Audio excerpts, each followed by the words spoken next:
morning. Do you believe everyone should have equal rights and opportunities to pursue their goals and dreams? In the United States, our Declaration of Independence clearly states, all men are created equal. According to a recent poll, 98% of the individuals questioned believed that, regardless of one's abilities, everyone should be afforded the exact same rights and opportunities. Take a moment to reflect on this. Do you agree with the statement? Do you disagree? I would hope that many of you would agree, and I know I do wholeheartedly. If the case is that many of you do agree, then why is it people with disabilities are belittled, challenged, and harassed constantly and relentlessly? I'll tell you why. People are ignorant to a very simple four-way test. That is it truth? Is it fair to all concerned? Will it build better friendships and goodwill? And is it beneficial to all involved? The truth is, people with disabilities are just like those in typical society. There are approximately 52 million Americans with some kind of disabling condition. On a more personal level, I have a sister named Liliana who has a disability. She has what's called Down syndrome. Now, she is the most creative, animated, and content person you'll ever meet in your life. She'll constantly tell you how gorgeous you are, how much she loves you. But when other kids look at her, often they pity her. They ask why she has funny-shaped eyes, and adults often look down on her. But what these children and adults don't understand is the truth of a disability, that it doesn't define you.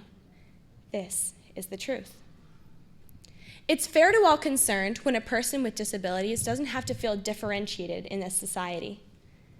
For example, my family, we don't use the word normal when talking about a person. We use typical. Normal to us is a setting on a washing machine, and people aren't washing machines. The basic golden rule is do unto others as you would have done to you.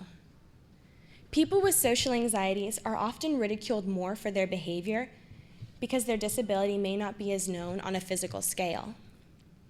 But just because we can't see a disability doesn't mean it's not there or that we have the right to make fun of it. Of course, we can all think back to a time when we were made fun of or mocked, and we can all think back to how that made us feel. When we apply that to someone who may not often have the ability to disseminate the difference between fun and being made fun of, it could be toxic.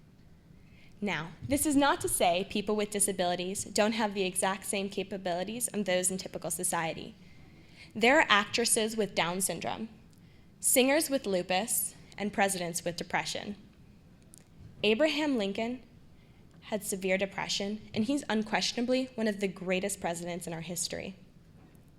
Stephen Hawking, we look at him and he's in a wheelchair.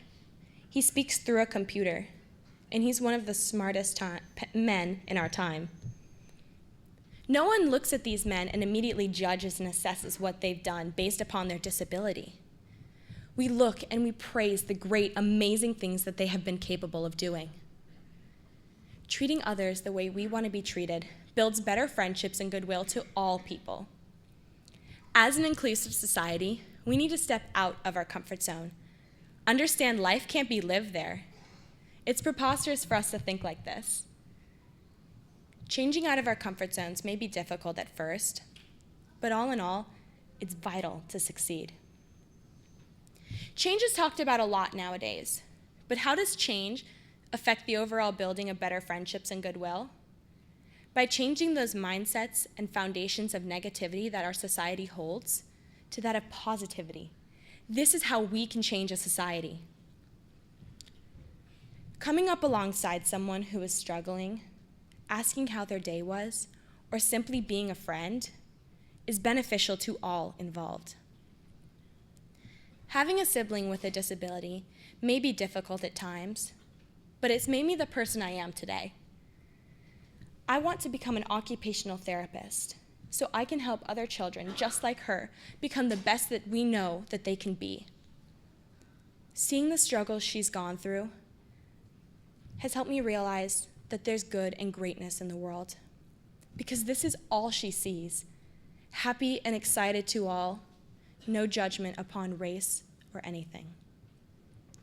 We should all strive to live our lives for a better tomorrow and apply this standard to our everyday, because this test could be applicable to not only this subject, but any subject we put our minds to. If the next words out of our mouth are truthful, fair to all concerned, building better friendships and goodwill, and beneficial to all involved, we should say them. Because this test could single-handedly stop bullying in schools that's constantly talked about with no conclusions ever offered. We could be the voices that challenge, not only ourselves, but others around us. Because if we don't step up, no change can occur. Nelson Mandela once said, "May your actions reflect your hopes and not your fears." My hope is that we can become a fully inclusive society, a greater community overall. So join me and celebrate who we are, truly talented and incredible human beings. Thank you.